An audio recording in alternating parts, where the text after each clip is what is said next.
you? Caitlin, I just want to personally congratulate you on being named captain for the 20.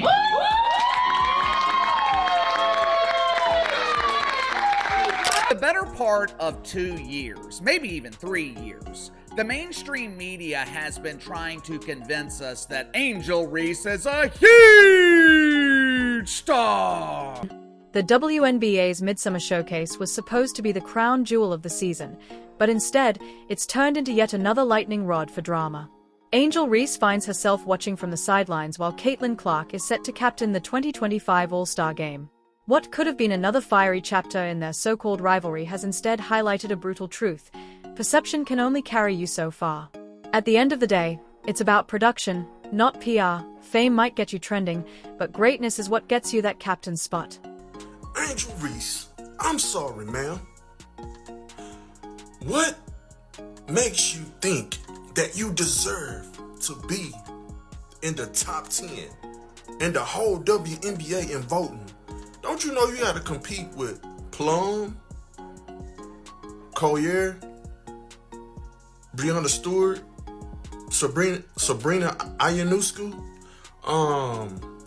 who else? Caitlin Clark, who is ranked 4th in the WNBA. She's ranked 4th. You are ranked 25th. Angel Reese and her viral MyBounds persona are back in the conversation, but for all the wrong reasons. After nabbing an all-star nod as a rookie, Reese came into 2025 convinced she had secured her place right alongside Clark. But the fans weren't buying it. The voting wasn't close. Clark pulled in an overwhelming 1.29 million votes, while Reese barely scraped together 173,000, finishing 13th. That's not a rivalry. That's a landslide. So lads, Caitlin Clark led the WNBA in All-Star voting. Obviously led the WNBA in All-Star voting. Like, I don't think anyone is shocked by that. If somebody is surprised by Caitlin Clark leading the WNBA in All-Star voting, you've been living under a rock. It's obvious. She was always going to lead. The contrast couldn't be sharper. Even while missing games due to injury, Caitlin Clark is averaging 18.2 points, nearly 9 assists, and 5 rebounds. She's setting records left and right, with fans packing arenas just to see her play. Meanwhile, Reese's numbers have dipped across the board. Her scoring, her rebounding, and her efficiency are all down. Worse yet, her turnovers have nearly doubled. Shooting under 40% as a 6 feet 3 inches forward? That's not dominance, that's inefficiency. Reason for her, relatively speaking, because she's been in and out of the lineup. Collier did miss a few games with a back issue as well. And of course, Clark had the shooting slump before she went out with the latest injury. Don't know how much that was related or is related, but Clark's impact on the floor is apparent when you see her there and when you see her off, and her numbers are still awesome. Not to mention, she's by far the most popular player in the league, and this is decided by fan voting. And then there's the whole MyBounds thing. What once felt like a cheeky nickname has become a running joke. Fans aren't celebrating it anymore, they are mocking it. Reese leaned into the brand, even trademarking the term. But here's the problem. You don't market your flaws, you fix them. Turning your biggest weakness into merch might get clicks, but it doesn't silence critics. Whoever came up with the MyBounds thing, y'all ate that up. Because rebounds, MyBounds, rebounds, keybounds, T-bounds, T-bounds, anything that comes off that board, it's mine. It's mine. And a brand, that's 6 figures right there. Whoever came up with that, the trolling, I love when y'all do it, because like the ideas be good. Like when y'all have to alter my face and shit, like because I'm cute. All right, whatever. Like that doesn't get me. But like when y'all came up with MyBounds, because statistically, all the rebounds that I get aren't always just mine. They're like the defenses too, or somebody else's on my team. But when y'all came up with MyBounds, y'all ate one little thing. Janine, we're ranking. We're gonna work with it. But numbers only tell half the story. The other half is about impact. Clark is literally reshaping the way people watch women's basketball, breaking TV ratings records and selling out arenas across the country. Reese's Chicago Sky, on the other hand, are sitting with one of the worst records in the East. That's not what a superstar effect looks like. So Angel Reese came out and had a 12 rebound, 4.2 assist game. in the absence of Caitlin Clark tonight. Angel, they're not coming for you. They're coming to watch the prodigal son or daughter, Caitlin Clark. Enter new head coach Tyler Marsh, tasked with the nearly impossible job of maximizing Angel Reese's potential. The Sky coaching staff has tried everything, new positions, different roles, even experimenting with her as a point forward. But at a certain point, you can't rebrand basic basketball flaws. When you're missing at the rim, coughing up turnovers, and shooting under 40%, it doesn't matter what position you're in. The results just aren't there. Because to be 6'3", she should be more dominant than what she is. Clearly, she don't be in the gym enough, because she should be stronger than what she is. They be handling Angel Reese, and she want to be crying and talking about they ain't passing her the ball. I wonder why they not passing you the ball, because you're not good enough.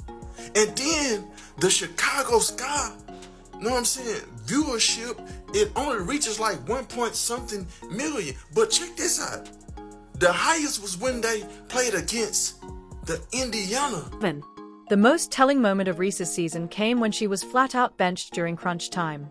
As teammate Camila Cardoso dropped a career high and carried the team to a rare win, Reese sat and watched. That spoke volumes. Even the Sky's front office has publicly called her out, saying the team needs more from her. When Player of the Week gets awarded for a double-double and a loss, it's not a celebration, it's a lowered bar. You know, in the past when I said things like Angel Reese is not a good basketball player, I think I spoke too soon.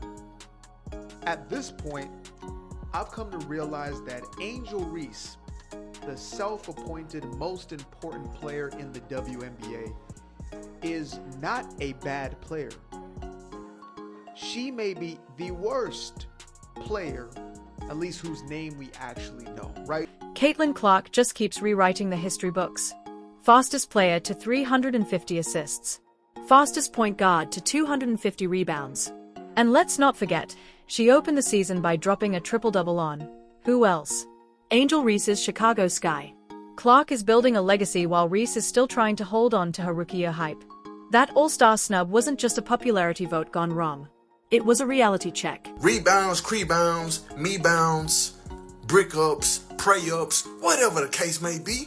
And it's crazy, because to be 6'3", she should be more dominant than what she is. Clearly, she don't be in the gym enough, because she should be stronger than what she is. They be handling Angel Reese, and she want to be crying and talking about they ain't passing her the ball. I wonder why they not passing you the ball, because you're not good enough. And then the Chicago Sky, you know what I'm saying, viewership, it only reaches like 1 point something. The WNBA desperately wanted to market Clark versus Reese as this era's defining rivalry. But rivalries only work when both players are on equal footing. This one was doomed from the start. Clark is the real deal, putting up elite stats, carrying her team, and impacting the culture. Reese, her biggest career moment is still behind her, back at LSU. That college magic never translated. And that's the painful truth. College dominance doesn't always equal pro success. Because everybody's trying to make this about a, come on, black man, protect the sisters. Protect the sisters, brother. This ain't racial. This is about sports.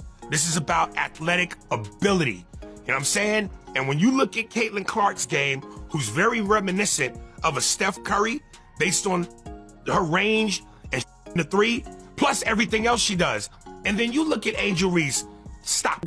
The Sky gave Reese every tool, a respected coach, stronger teammates, and the freedom to develop. Instead, the team looks worse and Reese looks lost.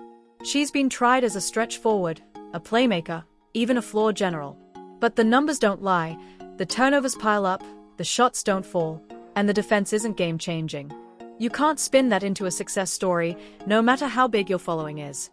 I ain't gonna lie, this bitch so trash. Y'all gotta understand, she gets so many rebounds because she missed the layup 50 times before even getting fouled for real. You got sports bettors making thousands and thousands of dollars on her missing her first shot.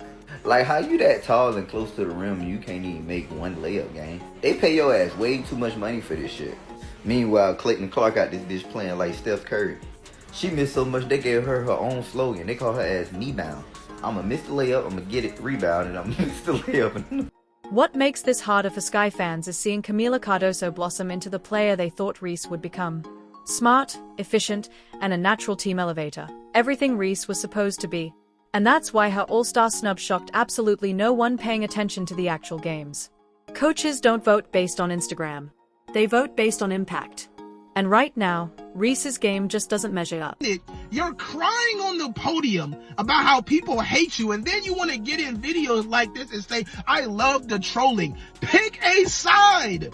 What side do you want to be on? Do you want to be on the villain side that you don't care about trolling? Or do you want to be on the victim side crying about how people hate you and how your crown is heavy? What is it? You're so fake, bro. This is why The most frustrating part? Reese doesn't seem to be taking the criticism as motivation. Instead of grinding in the gym, she's doubling down on brand management. Trademarks, social campaigns, sound bites, all distractions from the fact that her shooting, footwork, and decision-making haven't improved.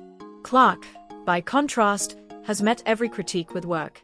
Condition harder, shoot smarter, play better. That's the gap between star and superstar. And every month, that gap is getting wider. Because Angel Reese does too much. Caitlin Clark, because I feel like she's an all-around player. Caitlin Clark. I picked Caitlin Clark because she's better than Angel Reese and she doesn't really finish her layups. I think Caitlin Clark is better than Angel Reese because Angel Reese is just not my... To be fair, Chicago's record isn't all on Reese. But when your presence doesn't make your team better, people notice. Great players elevate everyone around them. Reese hasn't shown that yet. And the All-Star snub is the ultimate wake-up call. She can either commit to evolving her game, or she can ride the social media wave while her career flattens out. The WNBA wanted a rivalry. What they got was a superstar in Clark and a cautionary tale in Reese. 14. So now here we are. Clark's about to captain the All-Star game in front of a sold-out crowd in Indianapolis. Reese? She'll be watching from home, probably plotting her next brand launch instead of working on her jump shot. And honestly, that's the perfect metaphor for where their careers stand. Clark's focus is basketball. Reese's focus is everything but. And the fans, the ones who actually voted, made it clear they know the difference.